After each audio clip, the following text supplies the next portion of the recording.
Blooming souls, welcome back to talk with Sadaf. और आज मैं सदफ सईद आप पहुंची हूँ मारवा स्टूडियोज़ और मुलाकात करने आई हूँ एक बहुत ही वर्सेटाइल और डाउन टू अर्थ पर्सनालिटी जो कि पिछले 27 साल से अपनी लाइफ को डेडिकेट कर चुके हैं in the media industry. Yes, I am talking about doctor Sushil Bharti, who is a storyteller, director broadcasting at Radio Noida 107.4 FM, and a very genuine and a very intellectual person. I welcome you, sir, on this show. Thank you for your time. बहुत बहुत शुक्रिया सदफ मुझे आमंत्रित करने के लिए। Sir, जैसे कि अभी मीडिया में सडनली बहुत सारी चीज़ों में चेंजेस आया है, नॉट जी। ओनली मीडिया, सब जगह पर बहुत ज़्यादा चेंजेस आ रहे हैं। तो स्टार्टिंग की आपकी जर्नी पूरी 27 साल की है, मोर देन 25 इयर्स, राइट? सो इसमें आपको बहुत सारे चेंजेस भी देखने को मिले होंगे, और इस चीज़ में आपके पास क्या क्या चैलेंजेस आए अपने आप को इस पर्टिकुलर प्रोफेशन में जमाने के लिए? किस तरह से आपका नज़रिया आपने रखा कि मुझे इस फील्ड में इस तरह से आगे बढ़ना है, और किन किन कठिनाइयों का आपको सामना करना पड़ा और कैसे आपने उनको ओवरकम करा? क्योंकि मेरी जो बातचीत है वो मैं जानना चाहती हूँ कि इतनी सक्सेस बिना किसी तकलीफ़ के तो मिलती नहीं है। तो बहुत सारी मुश्किलें, बहुत सारी तकलीफ़ें आपने उठाई होंगी बेशक, तो वही आपसे थोड़ा-सा जानना चाहूँगी। जी सदफ बहुत ही अच्छा आपका सवाल है। लेकिन मैं इसे एक जीवन यात्रा कहता हूँ, मैं इसको तकलीफ़ का नाम नहीं देता। हुँ, अगर मैंने इसको तकलीफ़ समझ करके अगर इसको चला होता मैं, तो शायद मेरी यात्रा में बहुत सारे विघ्न जो हैं, बाधाएँ जो हैं वो पैदा होती। तो आपने ज़िक्र किया है 27 वर्षों का, तो 1994 से विधिवत तरीके से मेरी एक शुरुआत होती है मीडिया में। घर परिवार से दूर-दूर तक मीडिया से कोई संबंध नहीं था, हुँ, कोई मीडिया को जानता भी नहीं था। हुँ, लेकिन सिर्फ़ ये कह सकते हैं कि मेरे पिता लेखक रहे, तो उनके पास लिखने का हुनर जो था वहाँ से मुझे वो मिला। जब आप मीडिया में आते हैं तो कुछ सपनों को लेकर के आते हैं, कुछ सोचने समझने की शक्ति आपके अंदर होती है। हुँ, तो मैं उन्हीं कुछ सपनों को लेकर के मैं आया था। तो अ, मैं अपने दर्शकों को बताना चाहता हूँ कि जामिया मिलिया इस्लामिया यूनिवर्सिटी जो है, हुँ, तो हुँ, वहाँ पर एक बहुत ही ज़बरदस्त मीडिया का इंस्टीट्यूट है, मास कम्युनिकेशन रिसर्च सेंटर। तो उस समय पे वो ऑटोनॉमस बॉडी थी और वो उसको कहा जाता था कि एशिया का दूसरा मीडिया का इंस्टीट्यूट है। तो वहाँ बड़े ओके। मुश्किल से एडमिशन मिला करता था। हुँ, हुँ, तो मैं उन सौभाग्यशाली छात्रों में था कि जो मेरा एडमिशन वहाँ हुआ।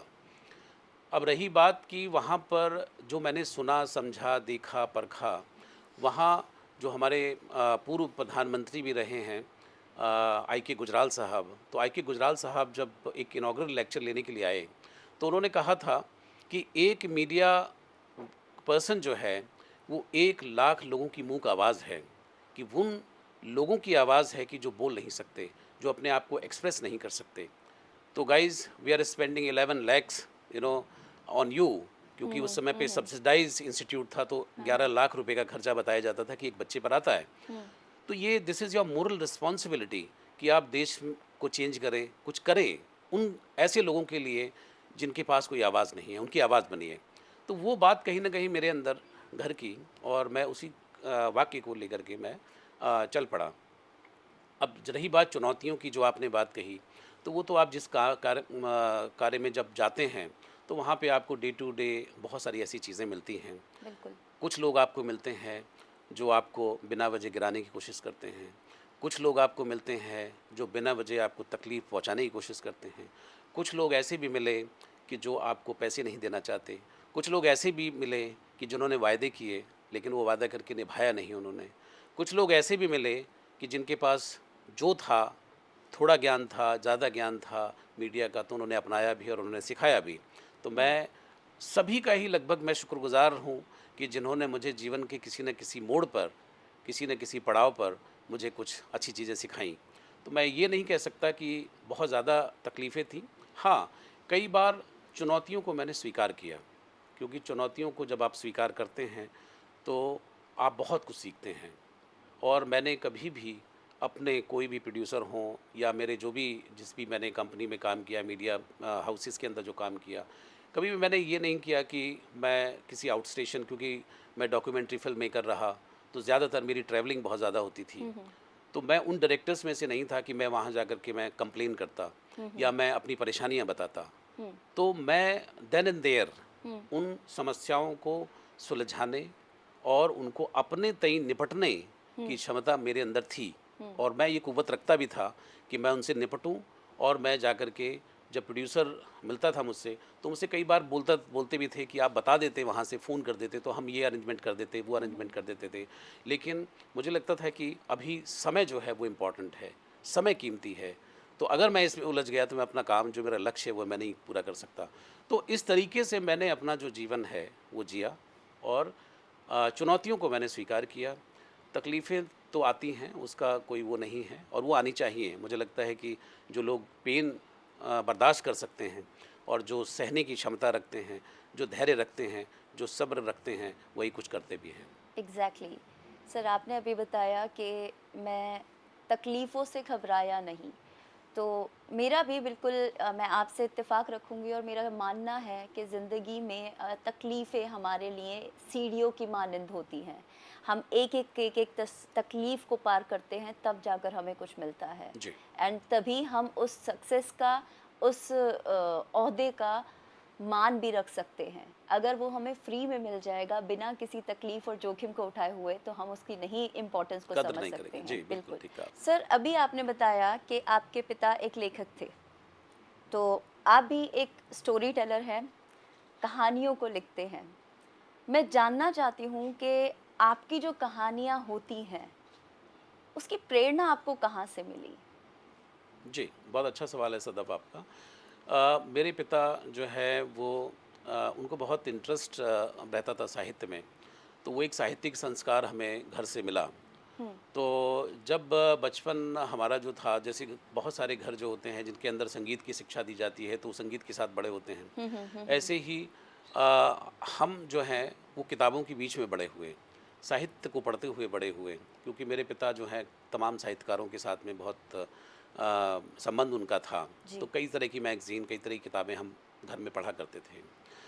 जहाँ तक प्रेरणा की बात है, तो आपको अगर साहित्यिक संस्कार मिलता है, तो आप जब अपने आसपास के जीवन को देखते हैं, हुँ, जब हुँ, उसका निरीक्षण करते हैं, जब उसको ऑब्ज़र्व करते हैं डीपली, तो ये शायद एक गुण मेरे अंदर था हुँ, कि मैं अपने आसपास के परिवेश को बहुत गहराई से समझता था, मैं उसको या जानने की कोशिश करता था। एक इंक्विजिटिव जो नेचर जो होती है, एक जिज्ञासा मन के अंदर जो होती है कि किसी भी चीज़ को जानने की, हुँ, तो वो गुण मेरे अंदर शायद था, जो शायद विरासत में मिला होगा। तो वहाँ मैंने अपने आसपास जीवन के तमाम चरित्रों को देखा, और ऐसा कुछ नहीं था कि वो कहानियाँ कहीं और से अवतरित हुई थीं। वो हुँ, कहानियाँ जो हैं वो जीवन के उन्हीं चरित्रों को लेकर के लिखी गईं। जैसे मैं आपको बताऊं कि एक कहानी जो है, वो बासो एक कहानी है जो मैंने लिखी थी। तो वो एक गरीब महिला की एक कहानी है जो कि कोयला बेचती है हाँ, हाँ, और अपने परिवार का भरण पोषण करती है। हाँ, एक जैसे अंधे सूरदास की एक कहानी है, वो मैंने लिखी। एक जैसे जीने का अर्थ एक कहानी है कि एक महिला किस तरीके से अपने पति के द्वारा त्याग दी जाती है और कैसे अपने संघर्षों को लेकर के वो अपने बच्चे को पालती है। तो ऐसे बहुत सारी कहानियाँ जो लिखी, कुछ कहानी जैसे पक्षियों को देख कर के लिखी गई। तो कुछ बचपन को लेकर के लिखी गई। तो जो मेरा रचना संसार जो था, हुँ, वो मैंने अपने आसपास के परिवेश में जो देखा, समझा, मैंने हुँ, उसी को हुँ, ही कहानी का आधार बनाया। और रही बात स्टोरी टेलिंग की, तो स्टोरी टेलिंग का अंदाज़ा मुझे भी नहीं था कि मैं शायद एक स्टोरी टेलर हूँ। लेकिन सौभाग्य से, दुर्भाग्य से, जो भी कहिए, जब कोरोना का समय आया तो उस समय पे बहुत सारे लोग अपने क्रिएटिव वेंचर को ढूंढ रहे थे, जो कुछ क्रिएटिव थे वो कुछ करना चाहते थे, तो जी। मैं भी कुछ करना चाहता था। तो मैंने अपने जितने भी मेरे संपर्क में साहित्यकार थे, मैंने सबको लिखा, फ़ोन किया। मैंने कहा कि आप मुझे कोई एक अच्छी कहानी दीजिए और मैं हुँ, उसको पढ़ना चाहता हूँ। हुँ, हुँ, मैंने उसको पढ़ा, और पढ़ने के बाद में मैंने उन कहानियों को स्पॉटिफ़ाई पे मैंने उसको अपलोड किया। जी, और जिस समय पे कोरोना के दौर में लोग घर के अंदर कैद थे, जी, तो मैं रात को 9:30 बजे, 9 और 9:30 के बीच में उस कहानी को मैं छोड़ता था, और बड़े सारे लोग जो हैं वो लिटरली इंतज़ार किया करते थे कि आज सुशील भारती कौन सी कहानी आज हमें देंगे। तो वो कहानी बहुत ही उत्कृष्ट कहानियाँ जो थीं, जो बड़े अच्छे साहित्यकारों के द्वारा लिखी गई थीं। लेकिन शायद आवाज़ की ट्रेनिंग मुझे इंस्टीट्यूट में मिली थी, तो मैंने उनको बड़े दिल से पढ़ा और लोगों ने उसको बड़े दिल से सुना भी। तो वहाँ से मुझे अपनी एक नई प्रतिभा का पता चला कि शायद मैं एक अच्छा स्टोरी टेलर भी हूँ। और वो मुझे तब लगा जब लोगों ने मुझे फ़ोन करने शुरू किए कि हमें इंतज़ार रहता है कि आपकी स्टोरी आज कौन-सी होगी। आप बहुत अच्छा बोलते हैं, बहुत अच्छा पढ़ते हैं। सर, आप शायद नहीं, यकीनन एक बहुत अच्छे स्टोरी टेलर भी हैं। इसी जी, के साथ यहाँ पर अपनी फील्ड से एक सवाल जुड़ा हुआ लेकर आती हूँ। जी, मेंटल हेल्थ, जी। आपका एक 27 वर्ष की जो ये पूरी जर्नी रही है, इसमें आपने मेंटल हेल्थ स्टार्टिंग से लेकर एंडिंग तक टिल टुडे हुँ, हुँ। हुँ, हुँ। किस तरह से आपने देखा है? लाइक पहले के टाइम पर इतना ज़्यादा जागरूकता नहीं थी, अवेयरनेस नहीं थी, हुँ, हुँ। साइकोलॉजिस्ट क्या होते हैं एग्जिस्ट भी नहीं करते हुँ, थे। हुँ, हुँ। बट आपने, क्योंकि इतना लंबा अरसा और एक्सपीरियंस है आपके पास, तो मैं आपसे जानना चाहूँगी कि मेंटल हेल्थ शुरुआत में कैसे था और कैसे डील किया जाता था, और आज जो मेंटल हेल्थ है वो क्या है, और उसके लिए क्या हम सही स्टेप्स ले रहे हैं? जी, बिल्कुल ठीक है, आपका बहुत अच्छा सवाल है। और आज का ये जो परिप्रेक्ष्य जो है वो वर्तमान परिप्रेक्ष्य में भी ये सवाल सटीक बैठता है। जी। मुझे ऐसा लगता है कि मेंटल हेल्थ के जो शिकार हैं लोग, वो कई बार मुझे ऐसा लगता है कि वो स्वयं इसके ज़िम्मेदार हैं। अ, कई लोग आपको जीवन में मिलेंगे, वो आपके साथ संबंध में होते हैं, आपके प्रोफ़ेशनल संबंध में, निजी संबंधों के अंदर होते हैं। तो वो आपके अपने शब्दों के द्वारा, अपने एक्ट के द्वारा, वो हुँ, कहीं न कहीं आपको मानसिक पीड़ा पहुँचाने की कोशिश करते हैं। बिल्कुल। कई बार ऐसा लगता है कि आप कुछ अच्छा कर रहे हैं, तो अननेसेसरी जो है आपको डाउन करने की कोशिश की जा रही है, तो जी, आपकी मेंटल हेल्थ को प्रभावित करना उनका धर्म जैसे है। तो इस तरीके से वो सोचते हैं। जी, तो मुझे ऐसा लगता है कि हर व्यक्ति के पास ये आज़ादी है कि अगर कोई भी व्यक्ति आपके आसपास है, आप इंट्रोस्पेक्शन करें गहराई से। अगर वो आपको इम्पैक्ट कर रहा है, जी, अपनी बातों से, अपनी चाल-चलन से, अपने जी, व्यवहार से, अपने किसी भी एक्ट से, जी, तो मुझे लगता है कि ये अधिकार तो आपके पास कम से कम है कि उसको आप त्याग दें। तो त्यागने की जो क्षमता है, वो आपके अंदर होना चाहिए। अब त्याग कौन सकता है? त्याग वही सकता है जो स्ट्रॉन्ग है।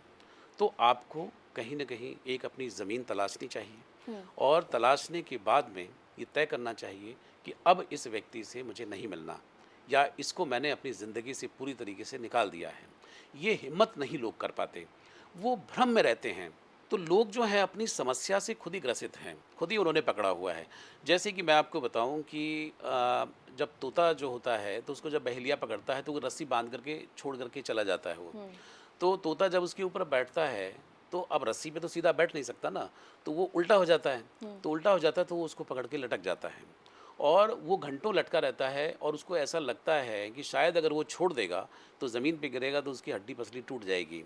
बिल्कुल। लेकिन ऐसा होता नहीं है कि अगर आपने छोड़ दिया, तो आपके पास पंख हैं, आप उड़ सकते हैं। तो लोग क्या करते हैं कि लोग अपनी समस्याओं से खुद पकड़े हुए हैं वो। अरे छोड़ दीजिए, ये छोड़ने में ही भलाई है। अगर सिंपल सी बात है, साधारण सी बात है कि अगर कोई भी व्यक्ति आपकी मेंटल पीस को अगर डिस्टर्ब कर रहा जी, है, वो कोई भी कितना करीबी क्यों ना हो, कितना भी दिखाता क्यों ना हो, उसको फ़ौरन अपनी ज़िंदगी से निकाल कर के बाहर कर देना चाहिए। क्योंकि जब तक उसको आप लपेटे रहेंगे तो आप तोते बने रहेंगे और आप उसके साथ उलझे रहेंगे। ये जद्दोजहद जो है आपकी चलती रहेगी। तो जितने जल्दी हो सके ऐसे लोगों को, जो भी आपके मेंटल पीस को ख़राब करते हैं, जो भी स्थितियाँ, जो भी माहौल, आपको जब पता लग गया है कि मुझे यहाँ जाने पर मेंटली डिस्टर्ब्ड हो जाता हूँ मैं, हुँ, तो फिर क्यों जाना वहाँ पे? ऐसा काम ही क्यों करना? हुँ, अगर आप मानसिक रूप से अगर संतुलित रहेंगे, स्वस्थ रहेंगे, तो आप जीवन में कुछ कर सकते हैं। जब आपका दिमाग ही ठीक नहीं है, तो फिर आप क्या करेंगे? लेकिन लोग इमोशनल फूल बनते रहते हैं, इमोशनल होने के नाम पर ठगे जाते रहते हैं। लोग उसी में फिर भी पड़े रहते हैं। लोग इससे निकलना नहीं चाहते और जैसे कि गालिब साहब ने भी कहा है कि दर्द का हद से गुजरना है दवा होना, तो एक बार जो दर्द जो है उसकी जब आदत पड़ जाती है तो वही दवा बन जाती है। तो एग्जैक्टली। अब तो तुम चाहे मुझे मारो, चाहे तुम मुझे लूटो, चाहे तुम मेरे साथ जो भी सलूक करो, अब मैं कहीं नहीं जाऊंगा या मैं कहीं नहीं जाऊंगी, तो ठीक है, फिर पड़े रहो, अपने मेंटल पीस को डिस्टर्ब करते रहो। आपने एक बहुत खूबसूरत एग्जाम्पल के साथ इस चीज़ को मुझे समझाया and I am actually mesmerise sir. तो यहीं पर मुझे भी एक छोटा सा एक वाक़या याद आ रहा है जिसमें मैंने कहीं पढ़ा था कि एक हाथी को सर्कस में कैद कर दो, जी। वो शुरुआत में उसको दिक्कत होगी, वो बाहर निकलने की कोशिश करेगा, लेकिन एक वक्त ऐसा आता है, दरवाजे बंद होते हैं, एक वक्त ऐसा आता है कि सर्कस का दरवाज़ा खुला छोड़ दिया जाता है लेकिन उसमें से कोई जाता नहीं है जी, बाहर। बिल्कुल। तो हम लोग कई बार ऐसा हो जाते हैं, यूज टू हो जाते हैं उस एनवायरनमेंट के, उस टॉक्सिक रिलेशन के, उस टॉक्सिक वर्क प्लेस एनवायरनमेंट के, या फिर टॉक्सिक फैमिली के, कि हमें वो टॉक्सिक एनवायरनमेंट ही वो न्यू नॉर्मल हमें लगने लगता है। बिल्कुल, और बिल्कुल। अगर हमारे साथ कोई उससे अच्छा बिहेव करता है तो वी स्टार्ट पुटिंग क्वेश्चंस कि ये हमारे साथ इतना अच्छा कैसे है। हुँ, सो बिल्कुल बहुत अच्छी बात है कि हाँ, हम लोग पकड़ कर रखते हैं सर, लेकिन एक बात ये भी है, कभी कभी छोड़ना भी बड़ा मुश्किल हो जाता है। हुँ, कुछ रिश्ते ऐसे होते हैं जिनको छोड़ना ना के बराबर होता है, चाहे वो खूनी रिश्ते हों, चाहे वो लव रिलेशनशिप्स हो, चाहे वो फ्रेंडशिप्स हो। इंसान इमोशनली आज के टाइम पर कुछ ज़्यादा इन्वेस्ट कर रहा है compare to the previous era.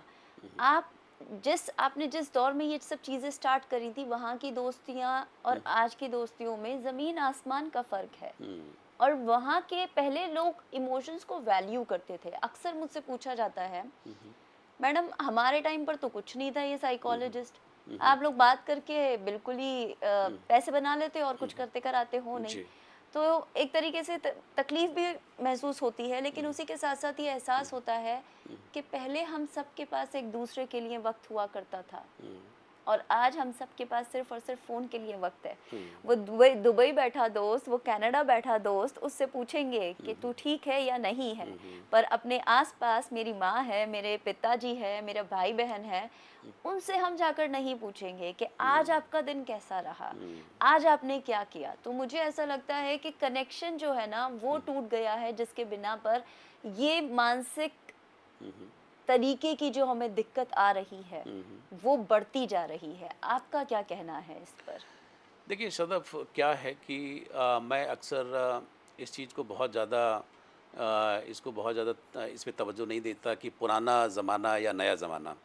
ज़माना ज़माना होता है। पुराने ज़माने के लोग एक अलग ख़ास किस्म के माहौल में रहा करते थे। वो बहुत ज़्यादा एक्सपोज़ नहीं थे बहुत सारी चीज़ों से। बिल्कुल। कभी अगर आप हाँ, अपने बुज़ुर्गों से पूछेंगे, तो उनसे अगर पूछेंगे कि डिप्रेशन क्या होता है, तो कहेंगे कि ये पता नहीं, मुझे नहीं पता।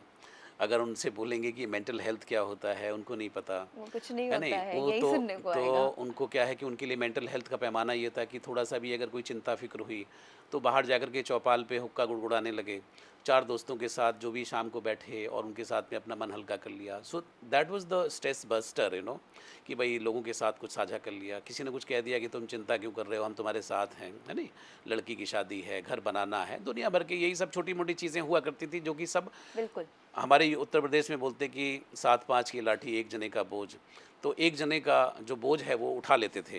हुँ, अभी क्या है कि अभी के दौर में आप बहुत सारी चीज़ों से एक्सपोज़्ड हैं। हुँ, आज आपके सामने इंटरनेट के माध्यम से दुनिया जो है आपके हुँ, सामने है। बहुत सारे आपके संबंध हैं।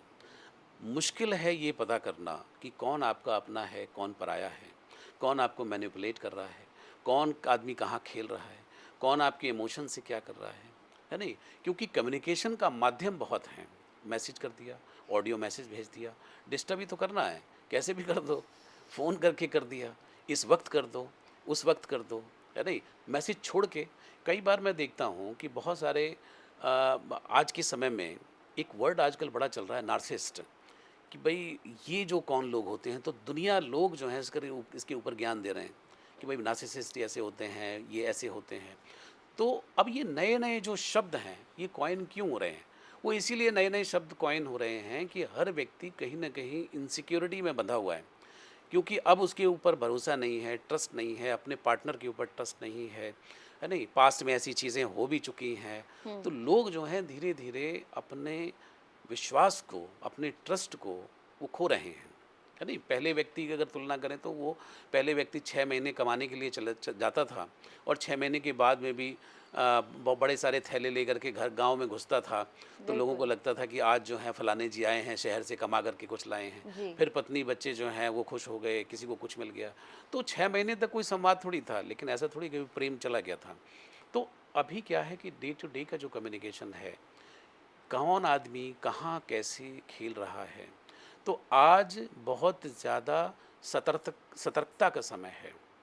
बिल्कुल। आज आप ये अफ़ोर्ड नहीं कर सकते कि कोई आदमी आपके आपके उस व्यक्तित्व से खेले चला जा रहा है, खेले चला जा रहा है, आप लिबर्टी दे रहे हैं। आपको 1 बार देखना है, 2 बार देखना है, 3 बार देखना है, उसके बाद डंप कर देना है। आज समय ये है। बिल्कुल। अब विदाउट बीइंग इमोशनल, हुँ। जहाँ आपने थोड़ी-सी भी गलती की, तो समझ लीजिए कि आप उस चक्रव्यूह के अंदर धँसते चले जाएँगे। हुँ। और ऐसे हर व्यक्ति एक जाल, एक फंदा लिए घूम रहा है हुँ। कि भाई किसके गले में डाल दिया जाए, है नहीं? और वो गला जो है वो कौन-सा होगा, हुँ। है नहीं? उसके पीछे समीकरण हैं, उसके पीछे पैरामीटर्स हैं। अगर लड़की किसी लड़के को देख रही हैं, तो वो देख रही हैं इनके पास कितना पैसा है। अब वो कैसे अपना जीवन कर सकते हैं। प्रेम-व्रेम तो चला गया ये चूल्हे में, है नहीं? लड़का जो देख रहा है तो वो देख रहा है कि भई हाँ, अब ये लड़की जो है वो कितना अमीर घर की लड़की है नहीं? देखने सुनने में भी सुंदर है, अमीर भी है, हुँ। मेरी आगे की कहानी जो है सब सेट हो जाएगी, मुझे तो कुछ करना नहीं है। तो हुँ। हर जगह पे इक्वेशन काम कर रहा है। इंसान की जो कीमत है, हुँ। इंसान की जो बात है, वो कहीं न कहीं पीछे छूटती चली जा रही है। इसी वजह से ये सारा का सारा जो कन्फ्यूज़न है, वो बढ़ा है। और जब किसी व्यक्ति का दिल टूटता है, जब कोई व्यक्ति ठगा महसूस करता है, तो आपको मालूम है कि दुनिया में जो सबसे गंदी फीलिंग है, जो सबसे बुरी फीलिंग है, वो कौन-सी फीलिंग है? वो फीलिंग है कि जब किसी व्यक्ति का इस्तेमाल करके छोड़ दिया जाए, उसको यूज़ करके छोड़ दिया जाए। वो दुनिया की सबसे गंदी फीलिंग है। तो आज लोग क्या कर रहे हैं? लोग ये कर रहे हैं कि अपने फ़ायदे के लिए किसी का इस्तेमाल किया और उसको छोड़ दिया। अब आप ये कल्पना करिए कि अगर ऐसे व्यक्ति को, जिसको यूज़ करके छोड़ दिया गया है, 1 बार किया उसके साथ, 2 बार किया, 3 बार, अगली बार क्या करेगा वो? वो जो रहा-सहा उसका व्यक्तित्व था, वो नहीं बन पाएगा। अब वो बन के दिखाएगा जो वो था नहीं। अब वो उस बनने की कोशिश में है कि तुम अब आ जाओ, अब मैं तुम्हें बताता हूँ या अब मैं तुम्हें बताती हूँ। तो हर व्यक्ति के अंदर वाइल्ड प्रवृत्ति भी है, जंगली प्रवृत्तियाँ भी हैं, है नहीं? तो अब वो जो पक्ष है, वो उभर कर के सामने आ गया है। आप अब कटोरा लेकर के बैठे हुए हैं, प्रेम की भीख माँग रहे हैं, तो ऐसे व्यक्ति से आप कैसे अपेक्षा कर सकते हैं जिसका 10 बार दिल टूट चुका है? वो आपको क्या दे सकता है? जिसको जो मिला है वो लौटाएगा वो, किसी न किसी माध्यम से लौटाएगा, लेकिन लौटाएगा ज़रूर। सो इसका मतलब लम्हों ने खता की, सदियों ने सज़ा पाई। बिल्कुल, बिल्कुल, बिल्कुल। आपने हमें बताया कि एक इंसान का दिल अगर 10 बार टूट जाएगा, तो फिर उससे आप क्या एक्सपेक्ट कर सकते हो? मेरा आपसे ये मैं आपसे समझना चाहती हूँ, मैं जानना चाहती हूँ कि रेडियो पहले एक माध्यम हुआ करता था कि लोग अपने लव्ड वंस के लिए गाने जो थे डेडिकेट करते थे। क्या आज भी रेडियो पर वो चलन है, रिवाज है? क्योंकि हर किसी के हाथ में स्मार्टफ़ोन है, हर किसी के पास म्यूज़िकल ऐप्स हैं, एक दूसरे को डेडिकेट करना बहुत आसान है। पर वो जो पहले का टाइम था कि ख़ास नाम लेकर और एक स्वीट सा मैसेज जब आरजे पढ़ता था कि ये आपके लिए है, तो वो फीलिंग ही अलग हुआ करती थी। और मेरी ख़ास तौर से ये भी मतलब मुझे ख़्वाहिश रही है कि कोई मेरे लिए भी कोई अच्छा खूबसूरत सा गाना डेडिकेट करे कि सदफ़ सईद ये आपके लिए है। जी, सो क्या आज भी वैसे लोग हैं इस दुनिया में जो जी। करते हैं गाने डेडिकेट? जी सदैव बिल्कुल करते हैं और मुझे ऐसा लगता है कि कोई भी माध्यम अगर बन जाता है, अगर उसकी माध्यम की अगर जड़ें हैं समाज में, जी। तो वो कभी ख़त्म नहीं होता है, उसकी खूबसूरती कभी ख़त्म नहीं होती है। जी। तो रेडियो के साथ में भी ऐसा है, हमारे पास फ़रमाइशें आती हैं और कई बार जन्मदिन को लेकर के, कई बार किसी के ख़ास मौके को लेकर के और कई बार ऐसे भी लोग हैं कि जो घर में बोर होते रहते हैं, तो उनकी भी फ़रमाइशें आती हैं। कई एक बच्चा है जो फिज़िकली चैलेंज्ड है, मेंटली चैलेंज्ड है बच्चा, तो उसका भी फ़ोन आता है कई बार।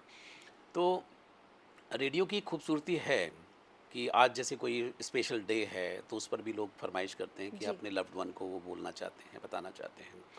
तो ये जो एक्सप्रेशन है, ह्यूमन एक्सप्रेशन है, ये तो रहेगा, हुँ, ये रहेगा। और रेडियो एक खूबसूरत माध्यम हुँ, है नहीं? जैसे अ, अब कई सारे जो हमारे प्रोग्राम हैं उसमें लोग जो श्रोता हैं हमारे डिमांड करते हैं, हुँ, क्योंकि अ, जो बात पहुंचानी है कहीं या कहनी है, तो वो व्यक्ति अगर नहीं पहुंचा रहा है तो उसके लिए माध्यम क्या है? कोई ना कोई तो माध्यम होगा, है नहीं? पहले चिट्ठी माध्यम हुआ करती थी। बिल्कुल, और पहले एक चिट्ठी में भी एक लाइन लिखी जाती थी कि थोड़ा लिख रही हूँ लेकिन ज़्यादा समझना, ज़्यादा समझना, है नहीं?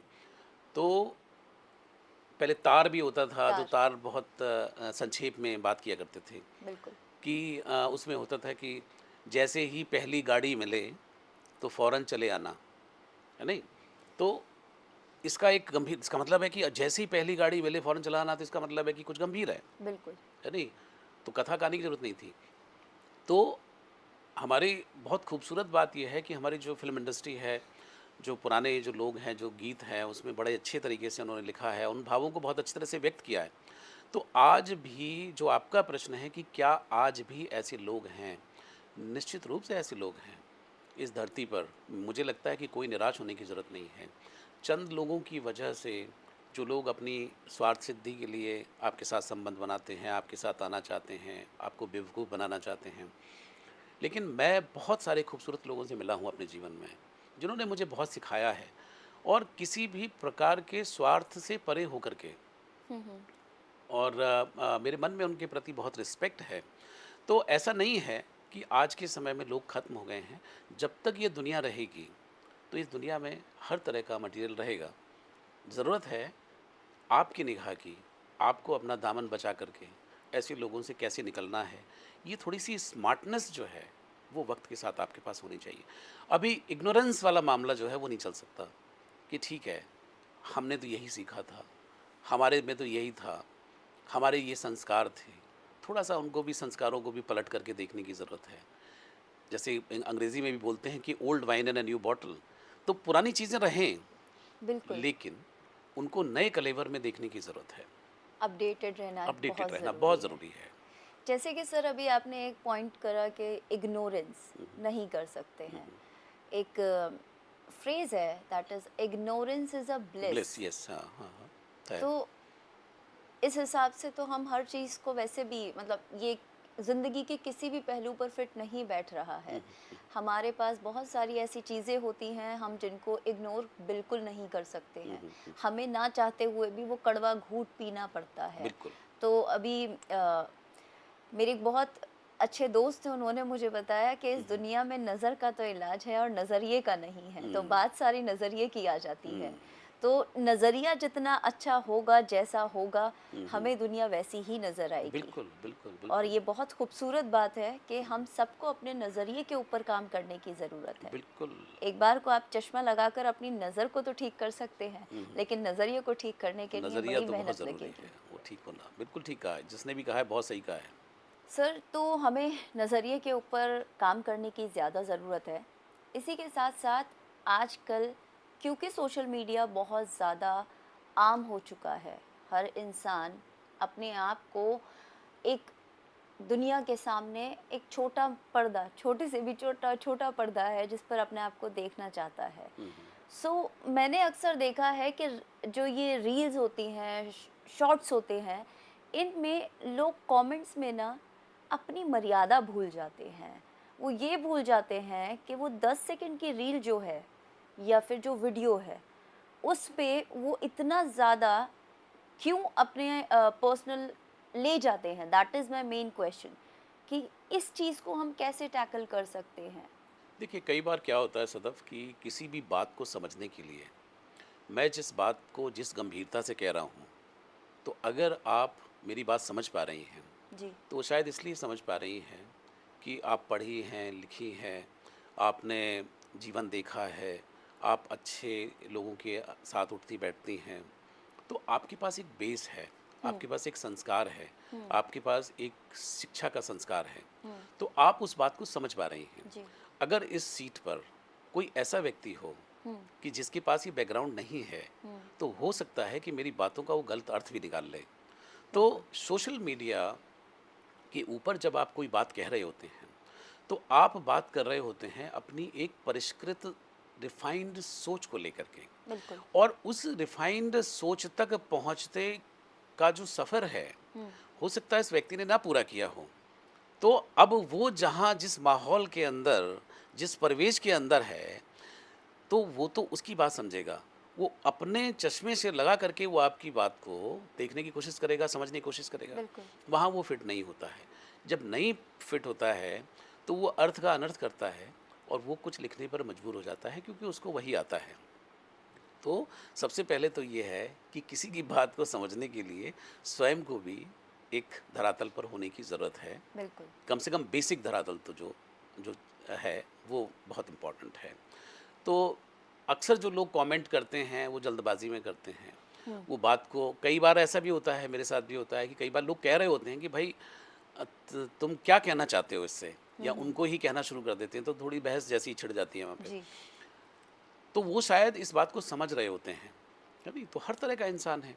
जब आप पब्लिक प्लेटफॉर्म पे हैं, तो आपको किसी बात का बुरा नहीं मानना है, और ना ही आपको किसी को पर्सनली लेना है, क्योंकि उस गरीब की जो सोच है वो वहाँ तक है ही नहीं। अब आप क्या करेंगे, है नहीं? लेकिन सोशल मीडिया पर जो रील्स या जो भी चीज़ें बनाई जा रही हैं, उसको लेकर के, उस कंटेंट को लेकर के सावधानी बहुत ज़रूरी है। वो बहुत इम्पोर्टेंट चीज़ है।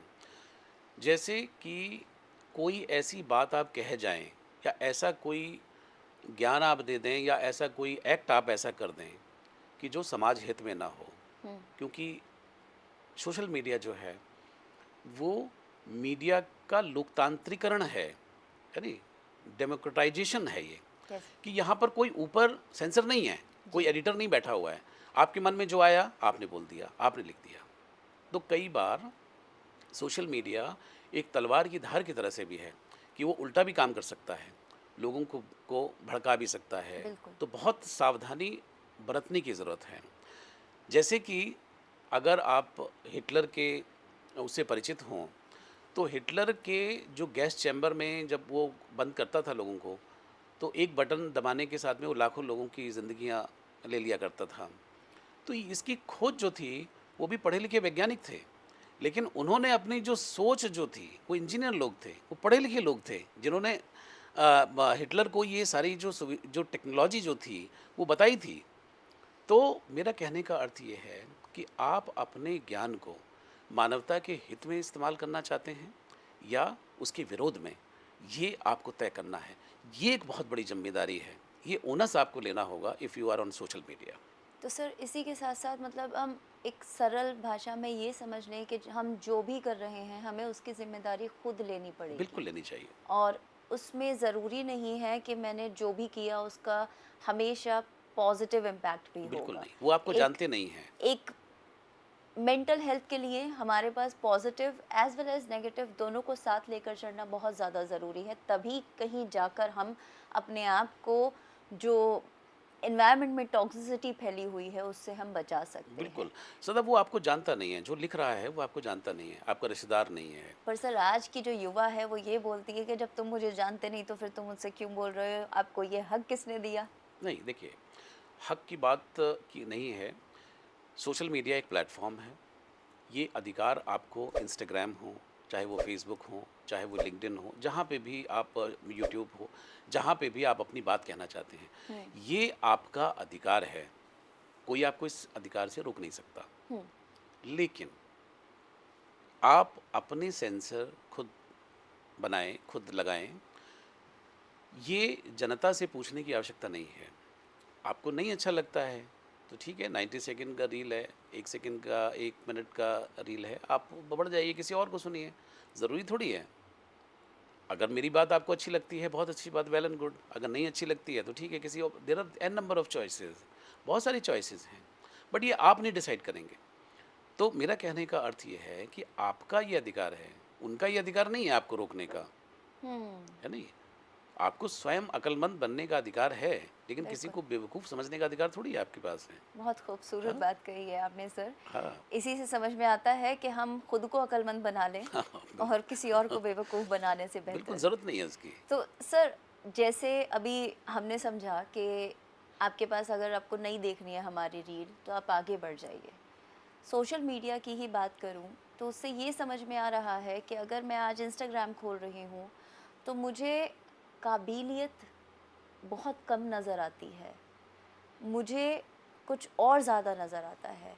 क्या ये मेरा ही नज़रिया है या ऐसा वाक़ई में है कि लोगों को सिर्फ़ और सिर्फ़ नाम और शोहरत चाहिए?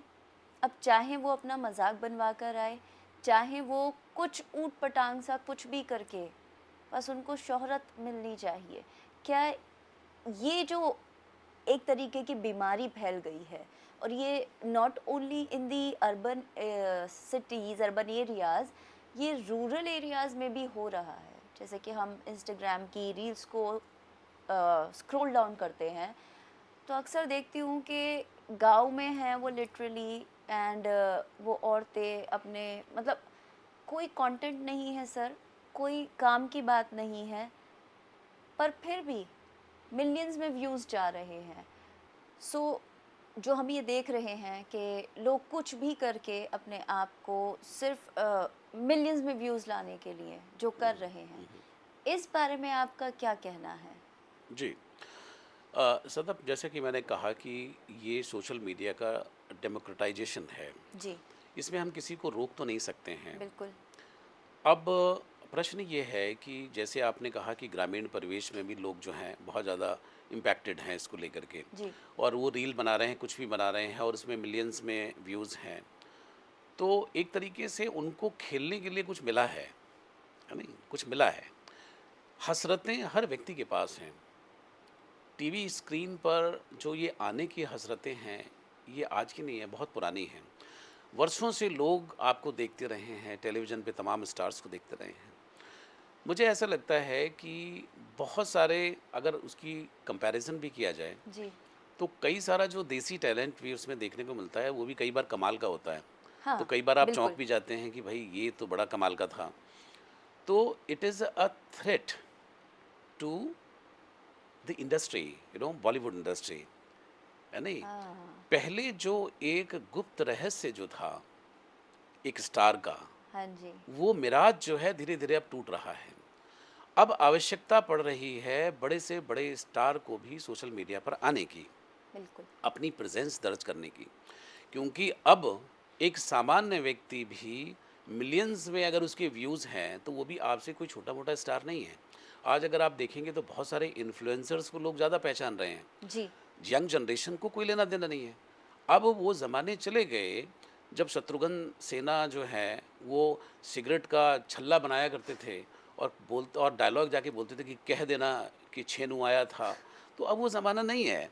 अब ना तो किसी को छल्ले से मतलब है, ना छेनू से मतलब है।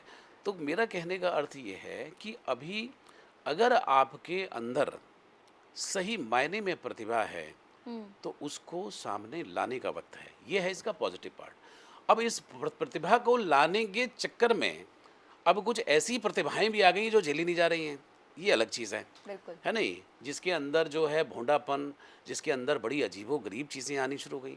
रील बनाने के लिए लोग पता नहीं किस हद तक चले जा रहे हैं, और कई बार तो बड़ा बचकाना लगता है कि ये हो ही क्या रहा था ये? इसमें था ही क्या ऐसा? तो मैं मतलब अब मैं I am nobody to guide them कि भई आप क्या करें, क्या ना करें। बट कोशिश ये है कि आप वो चीज़ करें कि जो आपको लगता है, जो आपका जीवन का जिया हुआ सत्य जी, है नहीं? अगर मैं नृत्य नहीं आता है मुझे, गाना नहीं आता है, तो ज़बरदस्ती थोड़ी है कि मैं गाना गाऊँ। तो एक हमारे जानकार हैं, तो वो सोशल मीडिया पर गाना गाते हैं, हुँ, है नहीं? अब उनको कोई भी व्यक्ति सामाजिक लिहाज में ये कह नहीं पा रहा है कि आप महाबेसुरे हैं, आप ना गाएँ। आप कल्पना करें कि ऐसा व्यक्ति, उसकी ओडेसी देखिए कि वो सोशल मीडिया पे ना केवल गा रहा है, बल्कि वो पोस्ट कर रहा है, और पोस्ट करके लोगों को फ़ोन भी कर रहा है कि मेरा गाना सुनिए। और उसके आगे भी कह रहा है कि जब आपका जन्मदिन आए तो मुझे बताइए, मैं आपके जन्मदिन पे गाना गाऊँगा, तो जन्मदिन की और छीसा-लेथन कराएँ। तो आप ये कल्पना करें कि ऐसे लोग जो हैं, ये कहीं न कहीं एक कला का अपमान है। नहीं, बेशक। ये कला का अपमान है। तो आप, अगर आपको नृत्य आता है, आपकी रग में बसा हुआ है नृत्य, तो आप ज़रूर करें। हुँ, आपको गाना अच्छा आता है, तो लोकगीत हो या लाइट गीत हो या फ़िल्मी गीत हो, आप जो सुर में है, वो अच्छा लगेगा ही लगेगा। बिल्कुल। लेकिन बेसुरे को कौन सुनेगा? तो आप ऐसी कोई भी चीज़ ना करें कि जो बचकानी हो, है नहीं? ऐसा कोई एक्शन ना करें जो कि विभत्स हो, है नहीं? सेक्सुअल ऐसा कोई भी एक्शन ना करें कि जिससे कि समाज कहीं न कहीं से करप्ट हो।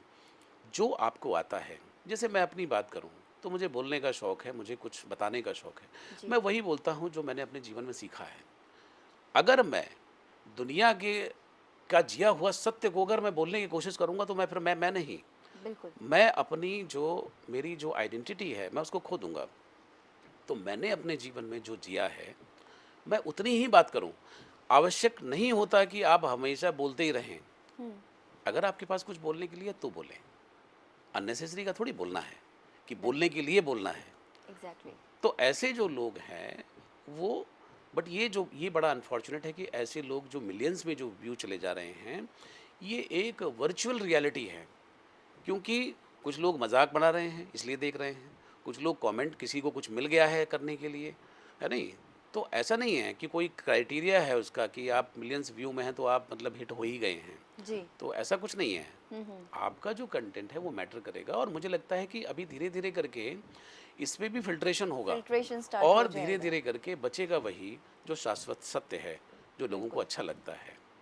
ऐसा मुझे लगता है पर्सनली। बिल्कुल सर, मैं भी इस बात से इत्तेफ़ाक रखती हूँ कि अब क्योंकि हर कोई इंसान सोशल मीडिया पर है और हर कोई व्यूज़ को बढ़ाने के चक्कर में लगा हुआ है, तो कहीं न कहीं से अब ये फ़िल्ट्रेशन स्टार्ट हो जाएगी, क्योंकि स अब सभी लोग तो टॉपर नहीं हो सकते ना, हुँ, हुँ। और काबिलियत तो फिर वो जो काबिल होगा वही टिकेगा एंड जी, तक। बिल्कुल। अभी हम बात कर रहे हैं सोशल मीडिया की सर, जी। तो एक तरफ तो हमारी नॉर्मल जो अडल्टहुड की जो एज होती है और टीनेजर्स की, पर इसी के साथ-साथ आजकल एक बहुत ही चीज़ जो बहुत ज़्यादा दिख रही है और वायरल भी हो रही है, वो छोटे-छोटे नन्हे-मुन्ने बच्चे जो कंटेंट लेकर आ रहे हैं और वो जो बना रहे हैं, वो मुझे पर्सनली बहुत ज़्यादा अ, हिट करता है, क्योंकि मुझे ऐसा लगता है कि इन बच्चों से इनकी मुस्कान, इनका इनोसेंस और इनका जो ये खूबसूरत सफ़र है जिसको हम बचपन कहते हैं, वो छीन लिया गया है। तो इस पर आपका क्या कहना है? देखिए सदफ क्या है कि एक साइंटिफिक खोज है। हुँ, इंसान का जो बच्चा है, उसको गर्भ में 21 महीने चाहिए पूरा होने के लिए, हुँ, कंप्लीट होने के लिए। हुँ, हुँ।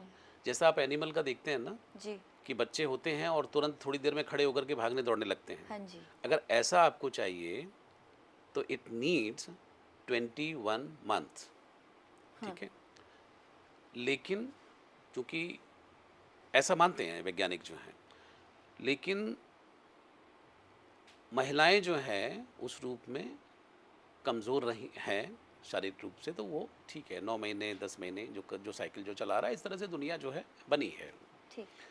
इंसान का जो बच्चा है वही सबसे ज़्यादा कमज़ोर है, कि अगर उसको ध्यान नहीं दिया जाएगा तो वो मर जाएगा वो, हाँ? हुँ, लेकिन एनिमल्स के साथ में ये नहीं है, पक्षियों के पशु पक्षियों के साथ में नहीं है ये, वही सबसे ज़्यादा कमज़ोर है नहीं? हुँ, हुँ। इट नीड्स ट्रेनिंग, जी, ठीक है नहीं? वही मम्मी ने अभी दूध पिलाना है, खाना हुँ, खिलाना है, बहुत सारी चीज़ें हैं। हुँ, धीरे-धीरे करके इंसान का बच्चा बड़ा होता है, हुँ, ठीक है?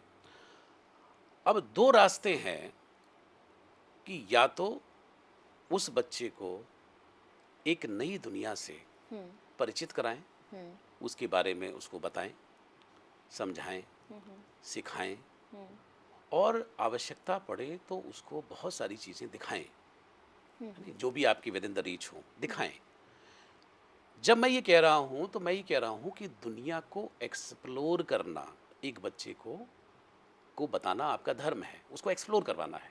बिल्कुल। जैसे शिक्षा के साथ में, माता-पिता के, परिवार, है नहीं? किसी पिकनिक स्पॉट पे जाते हैं, ये नदी होती है, ये पहाड़ हैं, ये झरने हैं, है नहीं, ऐसा लगता है। तो आप उस दुनिया में जब आते हैं तो आपको एक्सप्लोर कराना है, क्योंकि आपको सिखाना है, ठीक है। तो या तो आप इस तरीके से चुनाव कर लें, या फिर आप उससे रील बनवा लें। तो बिल्कुल। जब आप उससे वो ना करा करके ये कराएंगे, तो आप समझिए कि ये बच्चा जो है, इसकी परवरिश कैसी होगी। ये सपने में रील बना रहा होगा, ये जब बड़ा होगा इसके जीवन में रील ही होगी, इसके जीवन में वर्चुअल वर्ल्ड ही होगा, इसके बिल्कुल। जीवन में स्क्रीन होगी, इसके जीवन में कैसे क्या करना है यही होगा। ये अपने समय से पहले ही वो बन जाएगा कि जो ये नहीं था, क्योंकि आप इसको बना रहे हैं। इसकी जो सीख है, जो सोच है, वो आपने इंजेस्ट की है, आपने उसको मौका नहीं दिया एक्सप्लोर करने का, अपनी दुनिया बनाने का। अगर आप उसको धीरे धीरे करके कुछ करते तो वो खुद अपने से भी चीज़ों को एक्सप्लोर करता, वो जी। हाँ, करता ना एक्सप्लोर। वो दुनिया देखता तो मजबूत बनता, ताकतवर बनता, दुनिया से जद्दोजहद करने की क्षमता रखता, संघर्ष करने की क्षमता रखता, एक मजबूत व्यक्ति बनता, एक उसकी इम्यूनिटी स्ट्रांग होती। जी। वो दुनिया जहान की जगहों में जाकर के जगह जगह का पानी पीता, जगह जगह की मनुष्यता से मिलता जा कर के, है नहीं, जगह जगह के शहरों में जाता वो। लेकिन आप अगर आपकी तवज्जो अगर इस पे है तो ठीक है, आप बहुत अच्छे माता पिता हैं, बड़े कमाल के माता पिता हैं, जो अपने बच्चों को ये शिक्षा दे रहे हैं कि उनको एक खूबसूरत दुनिया को एक्सप्लोर ना करा करके आपकी हसरतें हैं कि मेरा बच्चा जो है वो स्टार हो जाए। आप बड़े बड़े फिल्मी स्टारों की आत्मा को अपने बच्चे में क्यों घुसेड़ना चाहते हैं? वो नहीं बन पाएगा अमिताभ बच्चन, वो कटरीना कैफ, दीपिका पादुकोण नहीं बन पाएगा। दीपिका पादुकोण बनने के लिए, अमिताभ बच्चन बनने के लिए बड़े संघर्ष और समय की ज़रूरत होती है। कोई भी व्यक्ति अगर वो किसी भी पद पर है, किसी भी जगह पर है, किसी भी मकाम पर है, तो उसके पीछे उसकी अपनी की यात्रा है। एक रोम संघर्ष वॉज छिपा नॉट है। Built in a day. Exactly. Please try to understand. ये आप रील बना करके क्या करना चाह रहे हैं? किताबों की दुनिया से परिचित कराइए, उसको नई नई चीज़ों से परिचित कराइए, है ना, ये सब करना चाहिए। ये ठीक है, एक आध बार अगर हो गया, रील बनाने का शौक है, बना लिया, बट आप उसमें घुस क्यों गए हैं? अगर उसके अंदर घुस गए हैं, अब कल आप इसी बच्चे से आप अपेक्षा करेंगे कि ये बच्चा जो है वो कोई चमत्कार कर दे दुनिया में, वो कमाल का बच्चा हो जाए, मेरा बच्चा ऐसा हो कि दुनिया से निराला हो। तो होगा तो सही, लेकिन वो दूसरे ढंग का निराला होगा। तो just be ready for this. आपको कोई नहीं बचा पाएगा। आप ये करके कहीं ना कहीं अपनी नस्लों को क्या देना चाह रहे हैं आप? ये आप खुद तो पहले तय कर लें। अपनी अधूरी मन की इच्छाओं को उस बच्चे के माध्यम से क्यों निकालना चाहते हैं आप? वो तो नादान है, मासूम है, उसे क्या पता? उसे क्या पता? आपने खुद कहा कि बचपन जो है उनसे छीना जा रहा है। बिल्कुल सही बात है, बचपन छीना जा रहा है। बचपन की जो मासूमियत है, आज देखिए, आप बच्चे को अगर अगर थोड़ी सी भी एनर्जी से भागना दौड़ना शुरू कर दे तो है चुप रहो, ये करो, वो करो, यहाँ बैठ जाओ, वहाँ मत जाओ, ऊपर बैठो, नीचे बैठो, मतलब बहुत सारे प्रतिबंध हैं। किसी को भी तमीज़ नहीं। आई एम सॉरी, मेरे नीचे अपार्टमेंट में एक बच्चा जो है वो स्कूल जाता है, हर रोज़ वो रो करके स्कूल जाता है। उसकी माँ जो है वो उसको देखने नहीं आती है। क्या आपको इतनी तमीज़ नहीं है? आप इतना बड़ा स्कूल चलाते हैं कि उस बच्चे, उस वैन के अंदर बच्चा जाता है, वहाँ पे एक टॉफ़ी का डब्बा होना चाहिए, खूबसूरत सी कोई मैडम होनी चाहिए, वो उसको प्यार से रिसीव करे, उसको बताए, कुछ खिलौने हों, कुछ।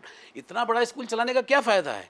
किस बात के आप मैनेजिंग डायरेक्टर बने हुए हैं? आप लाखों रुपए की फ़ीस लेते हैं, क्या आपके पास 2 टॉफ़ी के पैसे के लिए वो नहीं है? हैं? किस तरह की शिक्षा आप दे रहे हैं? आपको शर्म आनी चाहिए। आपको शर्म आनी चाहिए कि जो बच्चों के साथ हम कर रहे हैं, इसका खामियाज़ा आज नहीं कल ये मनुष्यता भुगतेगी।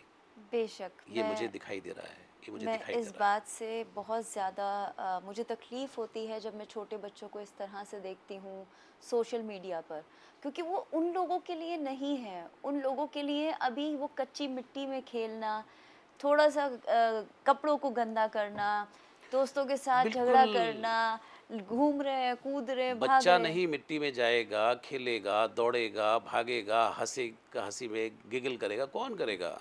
अब आप तो बुज़ुर्ग हो गए हैं, आप तो स्टैंड बाय मोड पे हैं। पर सावधान अवस्था में है आप तो। ये भी तो होता है कि कुछ माता पिता इतने ओवर प्रोटेक्टिव हो जाते हैं बच्चे के लिए कि उसके चारों तरफ इतने प्रोटेक्शन लगा देते हैं कि नहीं नहीं ये नहीं करना, वो नहीं करना, नहीं ये नहीं करना, ये अनहाइजीनिक है, ये मत खाओ, वो मत खाओ।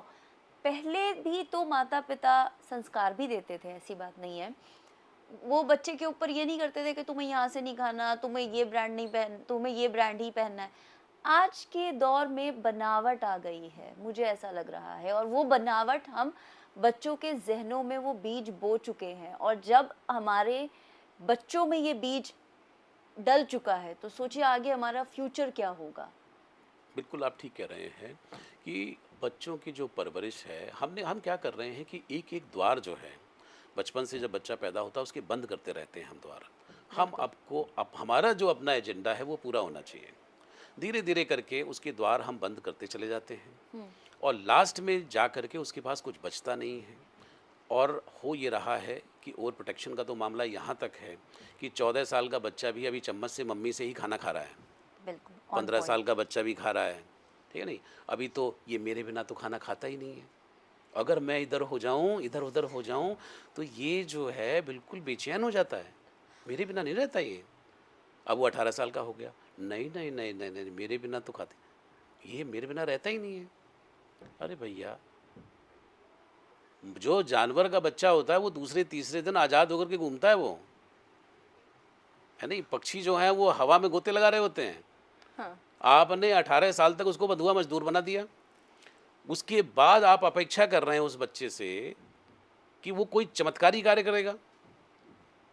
आप कल्पना ऐसे बच्चे की ले रहे हैं कि इसका 18 लाख का पैकेज होगा, इसका 25 लाख का पैकेज होगा। जो बच्चा मम्मा बॉय बना हुआ है, कौन देगा 18 लाख का पैकेज? कौन 25 लाख का पैकेज देगा? आपको पता है 25 लाख का जो पैकेज देगा वो खून चूस लेगा। ये प्राइवेट सेक्टर है, ये कॉर्पोरेट सेक्टर है। क्या आपने मानसिक रूप से अपने बच्चे को इतना स्ट्रांग बनाया है? जब नहीं बनाया तो सिकंदर बनने की अपेक्षा क्यों कर रहे हैं उससे? फिर कहते हैं कि वो घर गुस्सू हो गया है, वो घर से बाहर नहीं निकलता है, किसी आए गए को प्रणाम नहीं करता, ना उनके पैर छूता है, बस वो रहता है कमरे में बंद रहता है। क्योंकि आपने ही कहा था कि मेरा मेरे बेटा तो बिना। एसी में से निकलता ही नहीं है, वो एसी चाहिए उसको। आपने ही लड़ाई की थी अपने पति से, हाँ? या आप पति थे, आप आदमी थे, आपने भी कहा था कि नहीं मेरा बेटा तो जो एसी बसेस होनी चाहिए, गर्मी सर्दी धूप आपने बर्दाश्त नहीं करने दी, ओवर प्रोटेक्शन में रखा। कहाँ कहाँ एसी लगाएंगे आप? कहाँ कहाँ सड़क पे लगाएंगे एसी?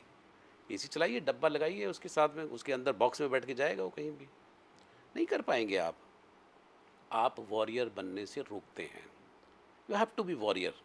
ज़िंदगी की लड़ाई में जब तक आप वॉरियर नहीं बनेंगे, योद्धा नहीं बनेंगे, है नहीं, ये समय है सर्वाइवल एंड फिटेस्ट की लड़ाई का, बिल्कुल। है नहीं। आप करते कुछ और हैं, फल कुछ और चाहते हैं। रोपे पेड़ बबूल का आम कहाँ से हुए? बिल्कुल। है, तो जो बोएंगे वही तो कटेगा। तो इसका मतलब जो हमारे मेंटल हेल्थ इश्यूज हैं वो कहीं ना कहीं इस वजह से भी हैं कि पेरेंट्स की अपेक्षाएं बच्चों से पैदा होते के साथ ही बहुत अलग हो जाती हैं। बिल्कुल। 1 मंथ का फोटो शूट हो रहा है, और प्री वेडिंग तो चलिए वो दूसरी बात जी। हो गई है। अब बच्चे के आने से पहले भी फोटो शूट होता है, फर्स्ट मंथ का अलग होता है, सेकंड मंथ का अलग होता है। तो बस यादें ही इकट्ठे करते रहो, उन मोमेंट्स को तो हमने जिया ही नहीं। पहले की भी तो यादें होती थी।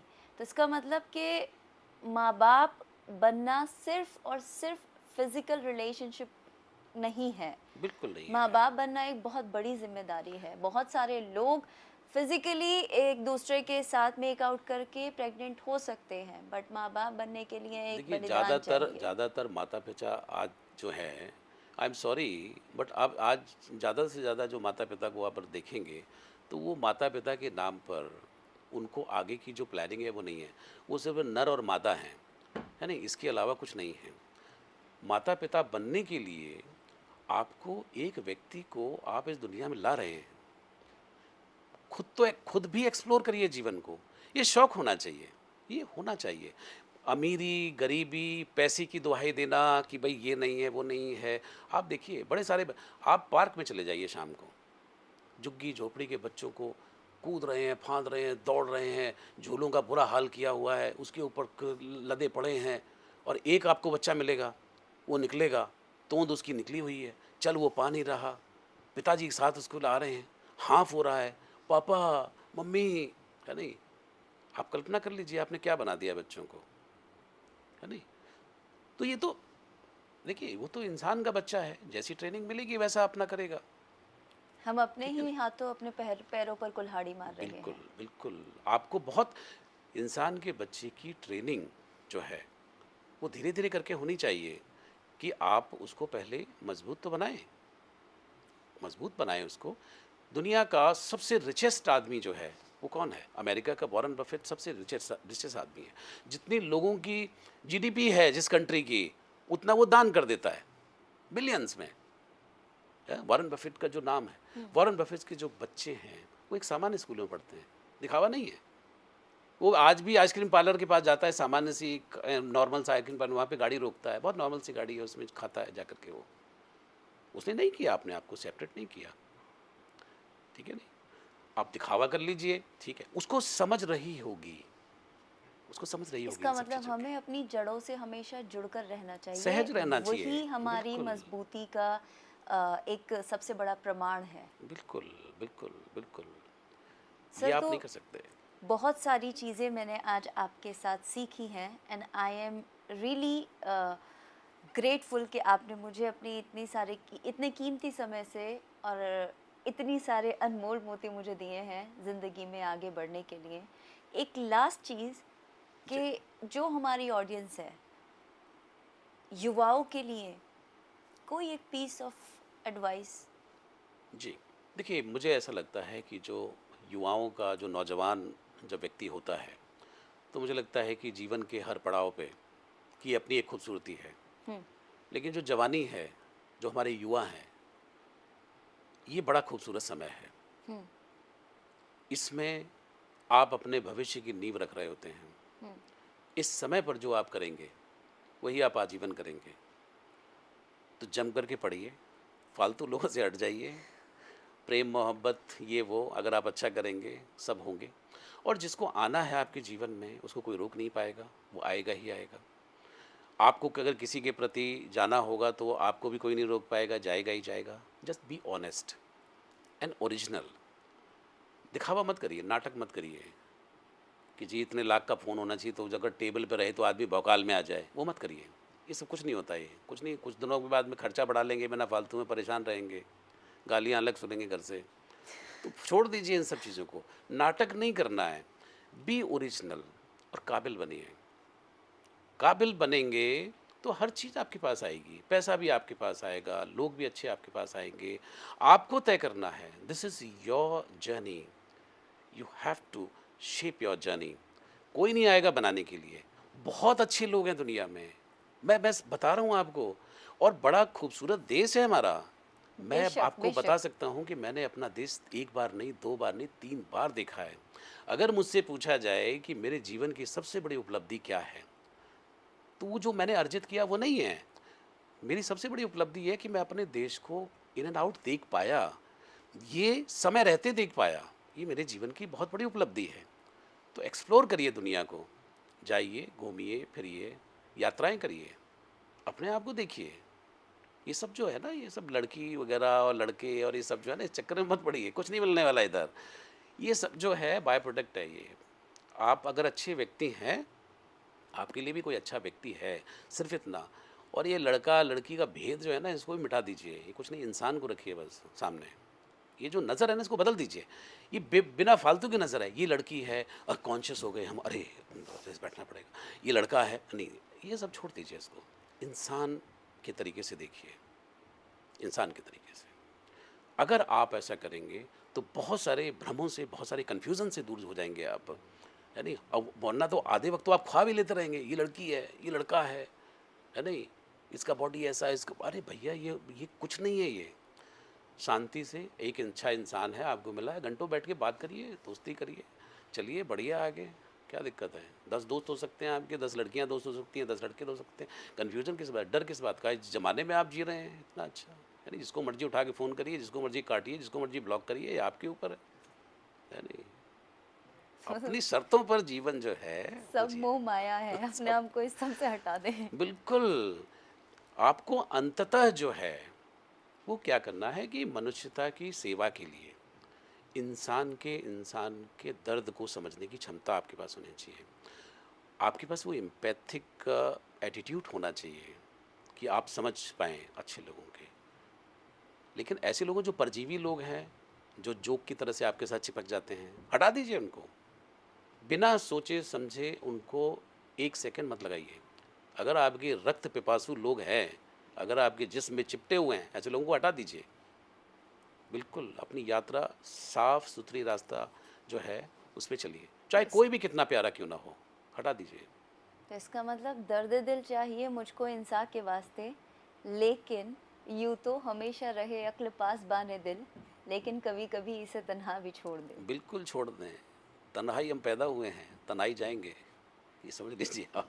तो ये जीवन का जो है ना बीच में मेला है, ये मेला चल रहा है नहीं? तमाशा है। जी। बट ये this is your individual journey.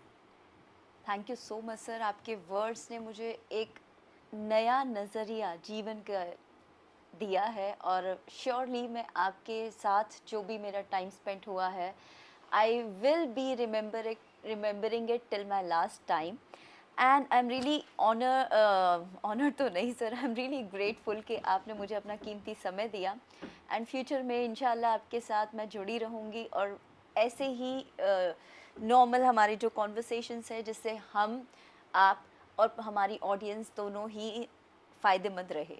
जी, बहुत-बहुत शुक्रिया सदफ़ कि आपने कुछ गंभीर विषयों पर बातचीत की और बड़ी बेबाकी से आपने अपनी बात रखी और मुझे जो मेरा अपना पर्सनल अनुभव कहता है, उसके माध्यम से मैं बता पाया कुछ और मेरी कोशिश यही रहती है कि मैं किसी भी प्रकार का जहाँ कन्फ्यूज़न है, हुँ, उससे थोड़ा-सा अलग हट करके, जो साफ़गोई से, जो ईमानदारी से जो चीज़ें होनी चाहिए, हुँ। उन पर मैं तवज्जो दूँ। आपका बहुत-बहुत शुक्रिया, बहुत-बहुत धन्यवाद मुझसे बात करने के लिए। Thank you so much sir, आपके टाइम के लिए। और इसी के साथ ब्लूमिंग सोल्स, आप इंतज़ार में रहिए कि talk with Sadaf next time ऐसे ही किसी एक्सपीरियंस पर्सनालिटी के साथ आपके साथ आएंगे, जुड़ेंगे और आपको ज़िंदगी जीने का एक नया हुनर सिखाएंगे। Thank you so much. Till then, अल्लाह हाफिज़।